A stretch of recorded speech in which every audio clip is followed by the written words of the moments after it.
This is Chapter 7 of The God Boy by Ian Cross. I suppose by the way I talk you would think I was the only child in our family, but I don't really forget my sister Molly. She is 6 years older than me, and I must admit she seems to have done what she said she would do. She still writes to me pretty regularly too, so I know she can't forget me either. I read in a magazine the other day of two people who were the only ones to come out alive when a ship sank about 40 years ago, and ever since they have written to each other, even though they were strangers at the time. Perhaps Molly and I are going to be like that. Having a sister 6 years older than you are isn't what it's cracked up to be, really. Molly always disappointed me because she didn't make much sense, wasn't much help. She never knew about Mum and Dad. If she had only known, things might have been different between us, but I could never talk to her about it. I remember years ago when she was 14 or so, back after her first year at boarding school, that Sacred Heart Convent at Wellington, and had been home for a week or more.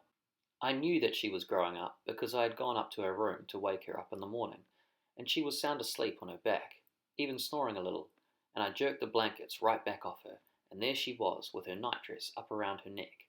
It was a shock to me, that, her starting to be like a woman, so I turned around and took off out of the room like a rocket.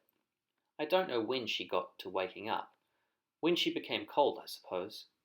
She had fair hair, turned up nose, blue eyes, and everybody said she was very pretty, even though she was thin and didn't fill out till later. Her eyes were so big, and they looked at you so nicely that it seemed that she would never touch you except with a wand. "Do you like mother or father the best?" she said, as we went to the beach that afternoon. She had promised to go swimming with me, and it wasn't far from home to the sea, by the shortcut.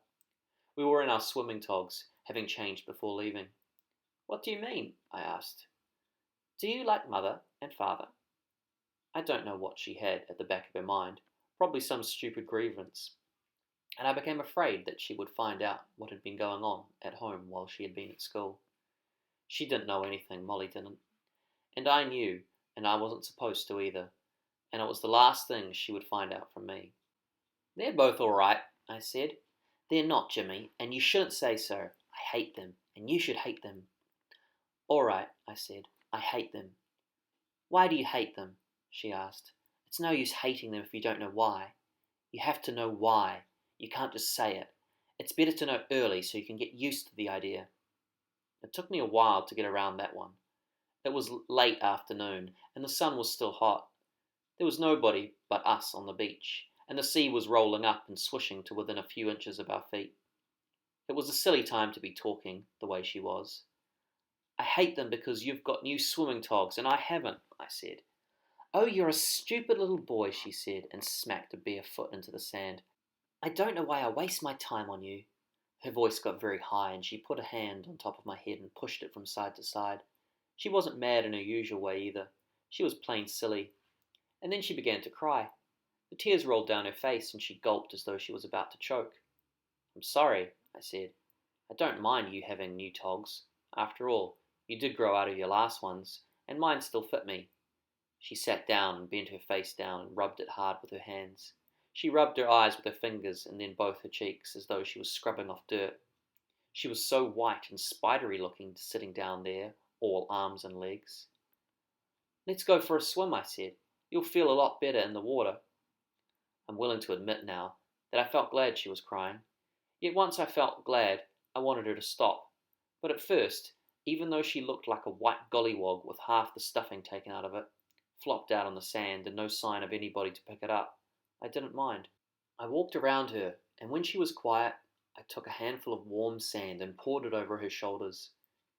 "Take me in for a swim. That's what you brought me down here for," I said. She got up as if nothing had happened and took me by the hand, and together we walked into the water.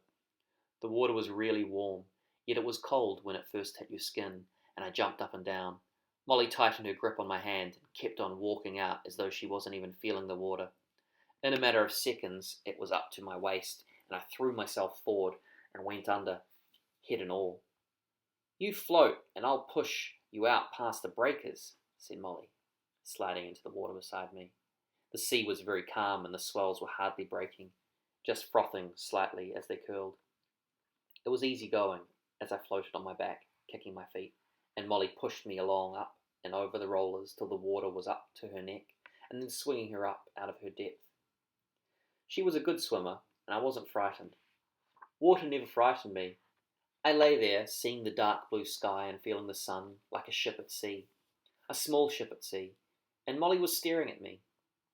My feet splashed at her arms, dipped and pushed as she swam sidearm alongside me. I turned my head slightly and I could see her face beside my shoulders, and she and I were the friendliest we'd ever been. Her hair was wet and clinging to her head, and her big eyes were looking at me in a very nice way. It couldn't have been very long we were like that, yet I've always remembered those moments. And really, when I think of Molly, that is one of the times that come back to me. "Do you love me, Jimmy?" she asked in a funny voice. I laughed and got some water in my mouth, and I was about to give her some cheek when I thought of how mean I had been about not being sorry she had cried. "Yes," I said, "of course." She closed her eyes and opened them again, and it was as though she had changed inside as she blinked. There was so much difference in her look. "Let's go on and not go back," she said. "That'll show them." "You can't swim forever. You're not that good," I said. "It doesn't make any difference." "Silly thing," I said. I stopped kicking and just waggled my hands around. She dug her fingers into my chest with the hand she was staring at me with, and let herself sink until her hair was floating underneath my shoulder like seaweed. She came up again and wriggled her mouth up to my ear as though she was whispering to me in the dark, and said, "Please come with me, Jimmy. I'd be frightened by myself." I splashed back from her with a couple of kicks and turned over on my stomach. She was looking so red and puffy and silly looking that I thought it best not to talk any more. Besides, I wasn't good enough to talk and swim at the same time. I took a deep breath and started paddling back to the beach. We were too far out for me to get back by myself, but she let me battle away alone till I was nearly tired out before she came and helped. "Float again, stupid," she said. I turned on my back and she slipped her arm underneath me and pushed me forward. It was some strain for her too, because she was puffing loudly and blowing by the time we got back to where the water was shallow enough for her to stand and walk as she held me up. When I could stand, I said, "You still think you can swim forever?" And she pushed me right under. "That's for being a big coward," she said when I came up. We went back to the beach and walked along to where we had left our towels. I sat down, and Molly sat beside me and dried my face and head. And then I dried her back. As I did, I think she cried again. I say I think because I couldn't really see, and I kept on rubbing, not wanting to get mixed up with her sloppiness. Then she lay down with her face in her arms and in the sand, and I did the same.